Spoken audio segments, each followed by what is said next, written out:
అంతటా ఆమోజు కుమారుడైన యెషయా హిజ్కియా యొద్దకు ఈ వర్తమానము పంపెను.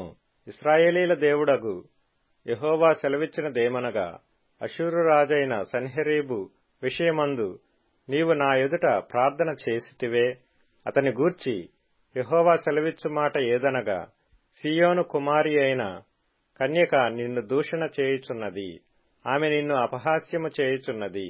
యెరూషలేము కుమారి నిన్ను చూచి తల ఊచుచున్నది. నీవు ఎవరిని తిరస్కరించితివి, ఎవరిని దూషించితివి? నీవు గర్వించి ఎవరిని భయపెట్టితివి? ఇశ్రాయేలీల పరిశుద్ధ దేవునినే గదా.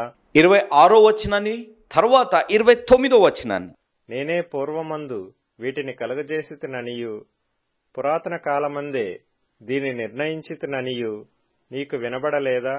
ప్రాకారములు గల పట్టణములను నీవు పాడు దిబ్బలుగా చేయుట నా వలననే సంభవించినది. నా మీద వేయు రంకెలను నాకు తెలిసేయున్నవి. నా మీద నీవు వేయు రంకెలను నీవు చేసిన కలహమును నా చెవులలో జొచ్చెను.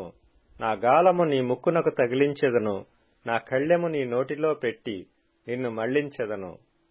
నీవు వచ్చిన మార్గముననే నిన్ను మళ్లించెదను. దేవుడి నామానికి మహిమ కలుగును గాక.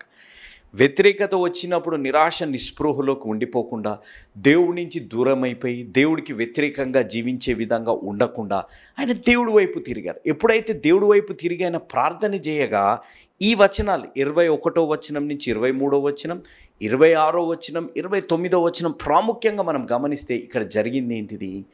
దేవుడు ఏ విధంగా అక్కడ శత్రువు వారిపై ఒక యుద్ధము కాదు, అడుగు కాదు, నీడ కూడా పడకుండా ఉండే విధంగా దేవుడు కార్యం ఏ విధంగా చేస్తారు అనేది మనం ఇక్కడ గమనించాలి. ఈరోజు నా జీవితాల్లో, మన జీవితాల్లో కూడా మనం గ్రహించవలసింది, బ్రదర్ ఎంత విశ్వాసంగా జీవిస్తున్నాను, ఏమి ఫలితం నాకు వస్తుంది, నా జీవితంలో ఎలాంటి రిజల్ట్ నా జీవితంలో వస్తుంది అనేది మీరు ఒక్కసారి ఆలోచిస్తే, దేవుడిపై ఆనుకుని ఉన్న వారిని ఎప్పుడు కూడా దేవుడు సిగ్గుపరచరు, దేవుడు ఎప్పుడు కూడా అన్యాయము చేయరు అనేది మీరు గమనించాలి.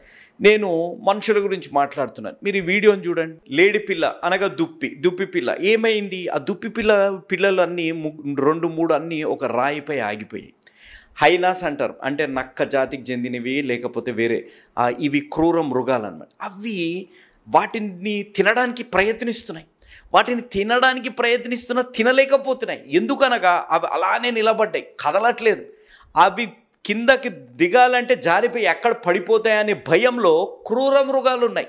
కానీ ఈ దుప్పి కానీ లేడి పిల్లలు కానీ ఏం చేస్తాయి? అలానే స్థిరంగా నిలబడిపోయి, ఆ స్థిరంగా నిలబడడాన్ని బట్టి అక్కడ ఏది కూడా వారికి హాని చేయకుండా ఉన్నాయి. ఈరోజు ఈ వాక్యాన్ని వింటున్నారు. నా జీవితాల్లో మనం కూడా గమనించవలసింది, మనం విశ్వాసంలో స్థిరంగా ఉంటే, ప్రార్థనలో ఎడతెగక ప్రార్థన చేయడాన్ని బట్టి, సాక్ష్యం కలిగిన జీవితాన్ని జీవించడాన్ని బట్టి మనకేం ఫలితం వస్తుందంటే ఇదే ఫలితం. ఈ జంతువుల విషయాలలో ఏ విధంగా దేవుడు లేడి పిల్లల్ని, జంతువులనే దేవుడు కాపాడినప్పుడు, ఆయన స్వరూపంలో తయారు చేయబడ్డ మనల్ని దేవుడు కాపాడరా? మీరు ఆలోచించండి, దేవుడు ఎంత గొప్పగా కాపాడతారు. మనం బలహీనులం. మన జీవితాల్లో శోధనలకి తొందరగా గురైపోతాం.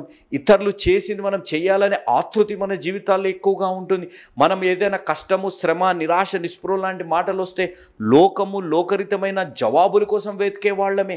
కానీ దేవుడు అంటున్న మాట, నేను నీ తోడు ఉన్నాను. నేను వారి శత్రువులు ఏ మార్గం నుంచి వచ్చారో అదే మార్గంలో వారిని తరిమికొట్టే దేవుణ్ణి నేను ఉన్నాను అనేది మనం మర్చిపోతున్నాం.